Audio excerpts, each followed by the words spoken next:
Olunaku olw'eggulu amawulire gayitinganye nga galaga nga retired Major General KASIRYE GGWANGA bwe yabadde akwatiddwa Amaggye era nga abamu babadde bagamba nti atwaliddwa mu barracks y'ebbombo. Oluvannyuma Sport Media yavuddeyo n'okutangaza nti omukulu ono yabadde takwatiddwa wabula yabadde atwaliddwa mu ddwaliro. Kakati olwaliro omwogezi w'amagye mu ggwanga Brigadier Richard Kalemire avuddeyo n'atangaza ku mbeera Major General KASIRYE GGWANGA gy'alimu era nga tutegeddeko nti basobodde okumusiibula ali mu maka gaawumuddemu.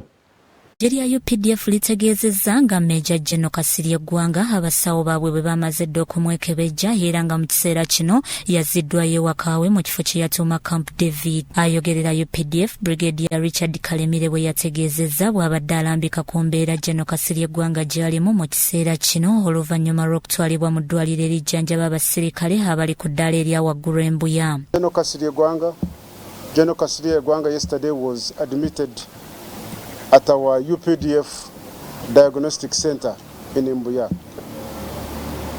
He was handled professionally by our doctors, and after that he was discharged.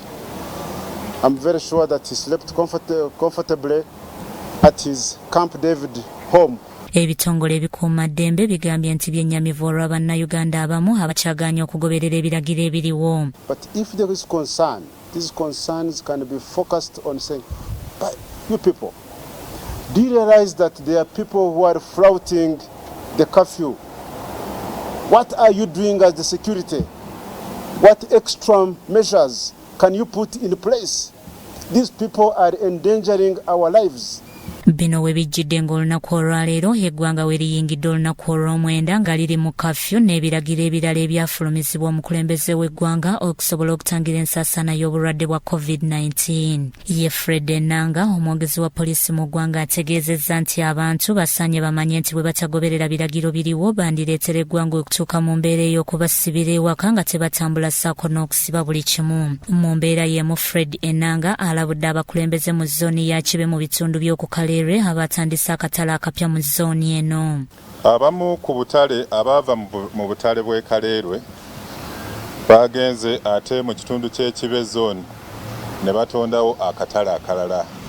Tetwandiganye kutondawo katale kubanga obutale bwo bwakkirizibwa okukola, naye era akatale kano nga bayambibwa chairman w'Ekibe Mwami Busulwa n'owa defense Mukalazi ne kansala gwe bayita Abbas. Ye Frank Baine omwogezi w'ekitongole ky'ebyamakomera ategeezezza nti ekitongole kino tekirina musibe yenna gwe kyatadde mu kaseera kano nga bibadde bitambuzibwa ku mikutu gy'amawulire, n'ategeeza nti bakyakola ku lukalala lw'abasibe lwe banaaweereza ewa ssaabawolereza wa gavumenti. Okuggyako nti Jjo Kawungeezi neewuliridde kennyini nga waliwo munnamawulire omu mu media house emujje sijja kwasanguza ng'agamba nti ekitongole ekyamakomera kyamaze okuyimbula abasibe 2,000 ab'obusanga obutono nga si bituufu. Okusinziira ku poliisi abantu 31 be bakwatiddwa mu lunaku lumu lwokka nga bano babadde bajjamera ebiragiro bya pulezidenti nga n'emmotoka 8 ze zaakwatiddwa. Ku bakwate abantu 21 basangiddwa banywa amalwa mu kifo ekimanyiddwa nga Kasenke ekisangibwa e Naggulu.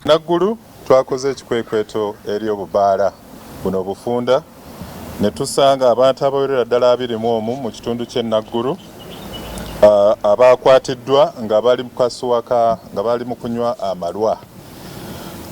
Naye ng'era mu kunywa amalwa ago olabira ddala nga bo tebali ku mulamwa eggwanga lye litambulirako.